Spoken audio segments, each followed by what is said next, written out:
Alright, continuing on with my splurge on HobbyLink Japan sale list, I picked up 3 of the Strike Witches. Now, Strike Witches is a Jap anime in which girls basically wear planes on their legs and fly around fighting space aliens. It's a great series, probably not really for kids of too young of an age because there's a lot of adult humor in there, but still a great series. If you get a chance, go check it out, it's really fun. This one here is Mio Sakamoto. She's basically the leader of the group, and she's a cool character, but she's kind of the stoic, military-esque tomboy character, you know? We have her in her package, of course. We got some nice artwork up here on the side. Actually, that's the figure itself. Got the Strike Witch logo over here in the corner. So, turn around, nothing really there. Over here, got her saying it all nice and calm. And on the back, we have the obligatory product shots, you know. You can pose her doing that, and pose her with her friend. And there she is wearing her airplane stuff, and there she is over there in her regular clothing. So, yeah. Let me go ahead and slide her out of the packaging. Again, with the very nice clamshell packaging with all her stuff in there. So yeah, we got the engines here, we got the figure here. She comes with extra faces for expressions, and extra propeller blades for her wings. These are extra leg pieces. I'll get into those in a minute, and there's all her extra hands. So let me go ahead and jump cut this and get this all out of the packaging. Alright, so I got her all out of the packaging, and they all do come with their own display stand. It's really meant for when they're using their striker units, and I'll talk more about those in a second. But they do come in handy when they're just regular standing around because they have some really tiny feet. So let's go and talk about Mia herself for a minute. And it's a nicely sculpted figure. Get off the display stand. Nice head sculpt, nice molded in hair. Her head is on the whole double ball joint with the joint in the base of the neck and in the base of the head. But because of her hair sculpt, she has a hard time looking all the way up. It's, you know, okay. Something to be aware of. She does look down pretty nicely. Her hair is articulated, and it's even removable too because of the way the head comes together. She's got ball jointed shoulders with the in and out swivel. Kind of a drop down hinge also, that way you can get for some good poses. She's got double jointed elbow and almost, you know, 180, but not quite.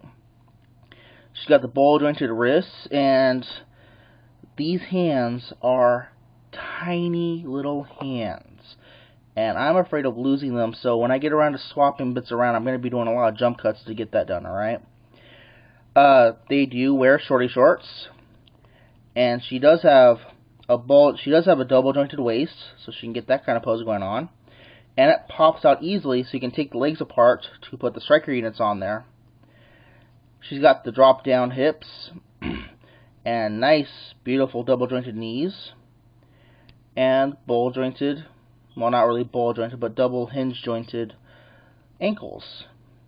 So these are very posable figures, but they are very fragile figures also, though. And it's not that the plastic quality is poor or anything, it's just that all these pieces are so thin. I mean, look how thin that wrist is. That elbow, I mean. So, and to put her on the stand, he's gonna put the peg in the back right there. So let me talk about her individual accessories now. I'll talk body parts first. We have this piece right here, which is really a whole separate back of the head. You can almost make a whole another head with it. So, and how this is when they put on their striker units, they get cat ears and animal tails. Speaking of animal tails, that's her tail right there, and that just pegs into the back of her butt. Yeah. And speaking of heads, these are her different faces. She's got her angry, screaming face.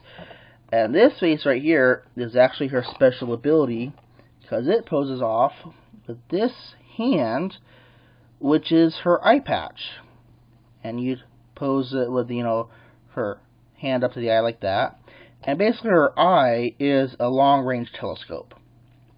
I don't really recall how they explained that in the show, but they did.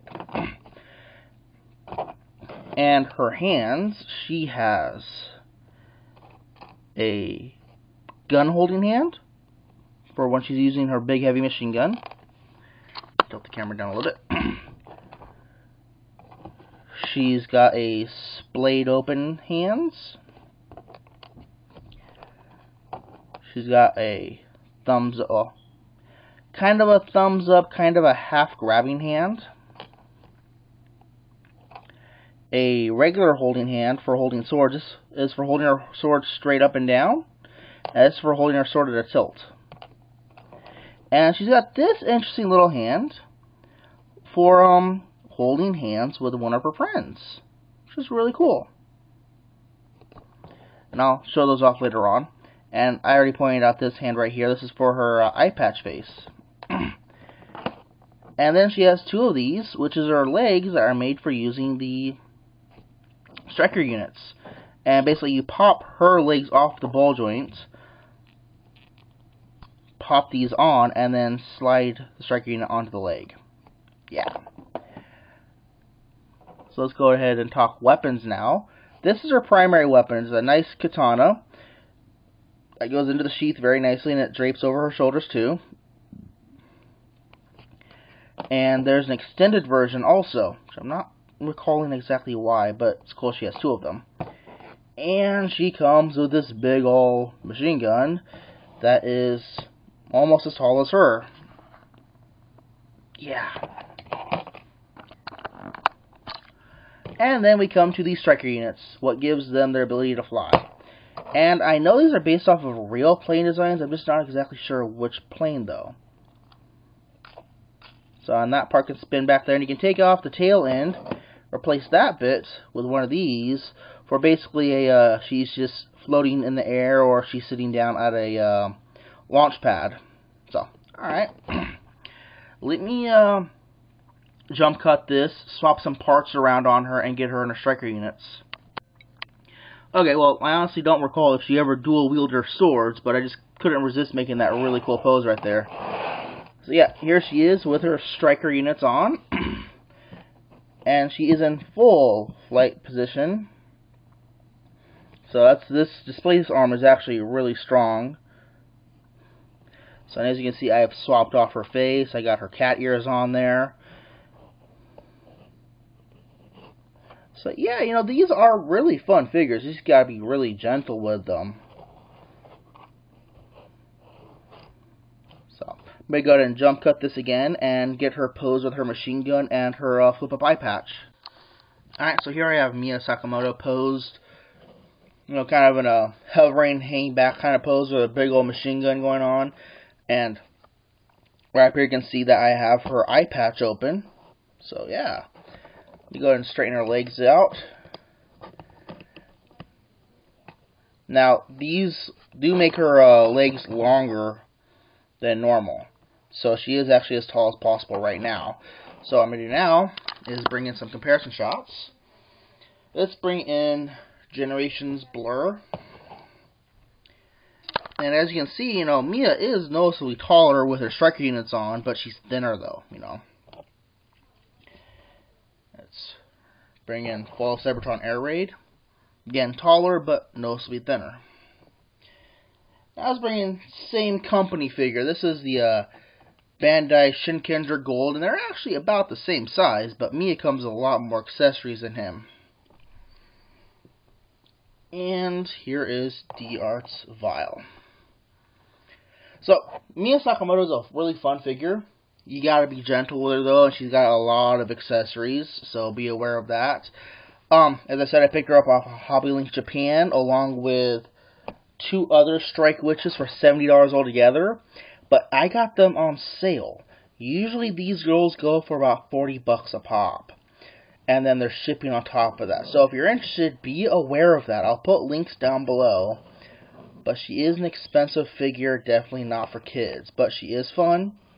I am enjoying her. So, yeah. This has been Talk Today with a review of Bandai Strike Witches Mio Sakamoto. And thanks for watching.